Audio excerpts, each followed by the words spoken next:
Alright, this is a video about my new TPMS system that I bought for my fifth wheel trailer. It's an easy super RV tire pressure monitoring system. Part's going to be the unboxing and the installation, and then we're going on a big trip. So after that, I'll do a little follow-up video on what I thought of the system and whether or not I recommend it. Can I count on a little help from Jeff? Yes, absolutely. Okay, strap in. Let's do this.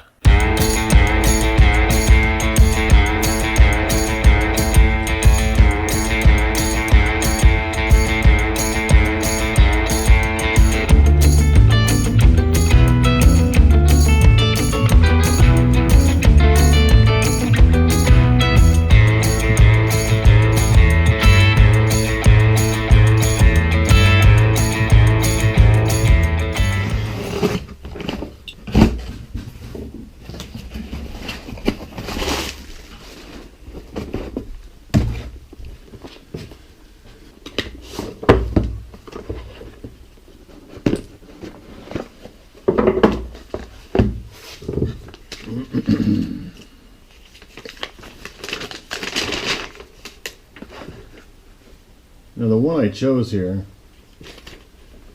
I read the reviews, and the only complaints I saw was one about the monitor system being up in the dashboard. Sometimes if it's real sunny, it's not bright enough to see. And the other complaint I saw was that you have to toggle back and forth between temperature and tire pressure. You can't see temperature and tire pressure both at the same time. My God, could they print the wording on this thing any smaller? It takes a damn magnifying glass just to be able to read this. Damn.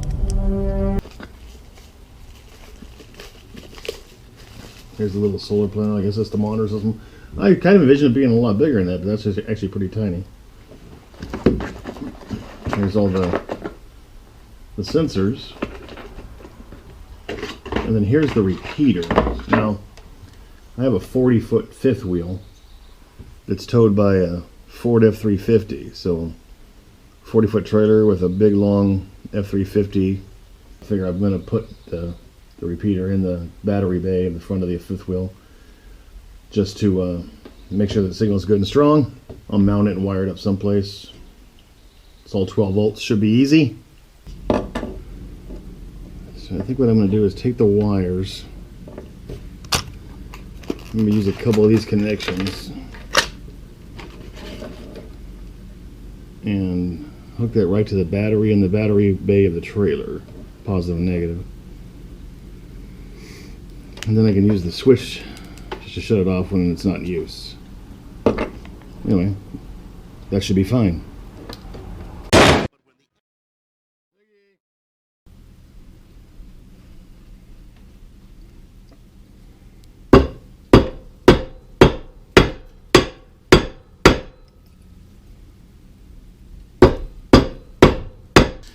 Okay, these are two 6-volt batteries hooked together for the 12-volt system. So I think, since this is the one going to the electrics on the positive side and this is the one going on the negative side, I'll hook them there so they have the 12 volts together, right? Makes sense.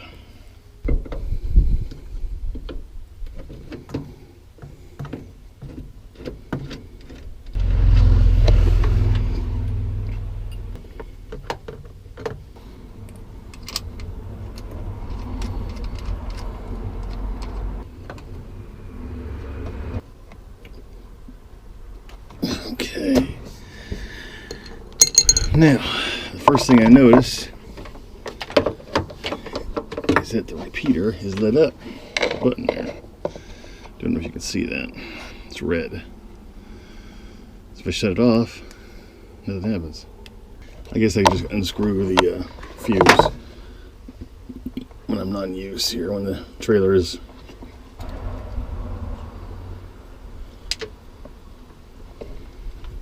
All right.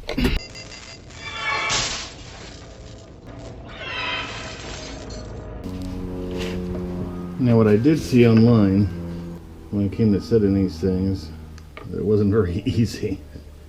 So basically there are just 3 buttons on this system.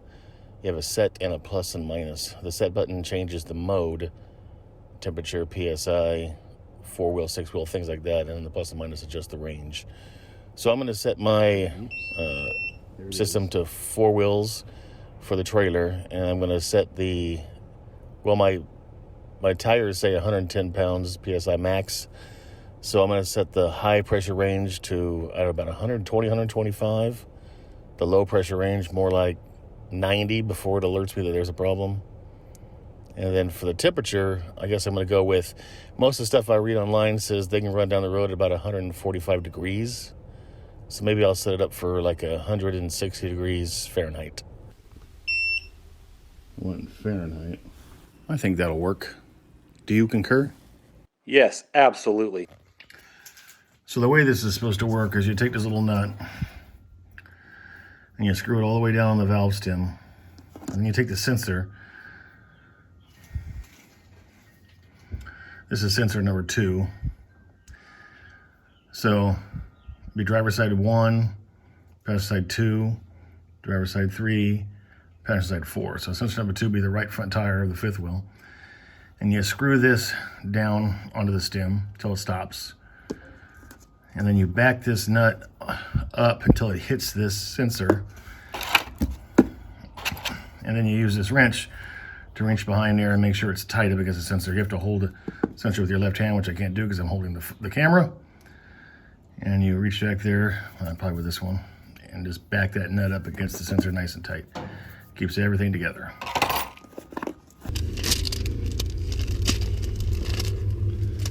I guess the smooth side down. So if I put it up there like that, kind of thing. Right there, which you cannot see at all, but at least it's out of the way. And then I got this displaying, you know, the 4-wheel mode, the highs and the lows. It's kind of flashing right now, you probably can't see it. This readout tells you where you're going, this one tells you where you are, this one tells you where you were. We'll be able to leave for our trip in a couple days, going up to Oregon, Washington, and then Idaho. Where? Idaho. Where? The state of Idaho. Idaho. Okay, I'll be the John. Well, laugh it up. I don't think you have a TPMS system on your trailer yet, do you?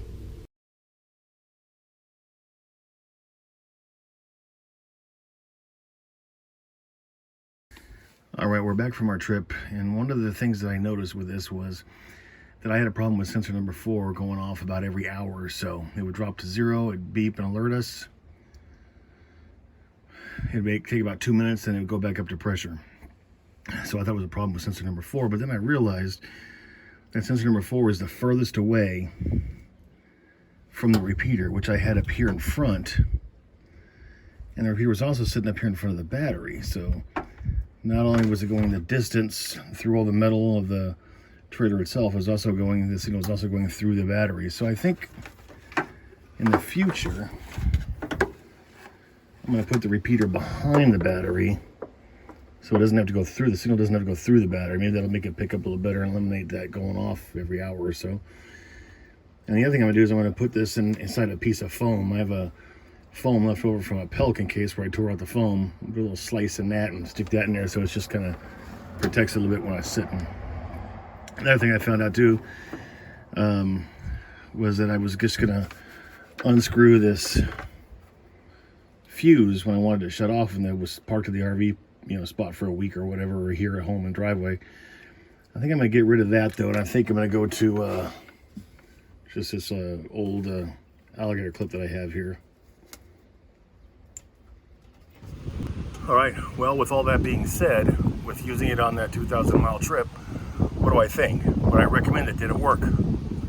Yeah, it worked. Overall, I give it a thumbs up. It did everything it said it was going to do. It kept me updated on what the tire pressures were. I could toggle over and see the temperatures. I didn't have any problem with that. The only problem I had was the occasional, every hour or so of it going off, and then I'd have to silence it by pushing the button. And then about 2 minutes later, that would go away, and he'd come back to show me I had pressure again. But I think that, like I said before, I think that was a problem of positioning my repeater. So, in that sense, everything worked as advertised. It wasn't bad, you know, for 140, 150 bucks. You know, like I said, I didn't get this thing free sent to me to try out. I had to buy it just like anybody else did. But for 140, 150 bucks, it worked. It did everything that it was supposed to do. I can't complain. Could I have spent more and got something better? Sure. I could have spent $500, $600, $700 and got something more. But I didn't want to go cheaper. My PSI on my tires cold is 110, so I needed something to go to the 200 range, not the 99 pound range, which was the cheapest. So overall, I'm satisfied with it, and I will continue to use it. Anyway, after all that, happy trails.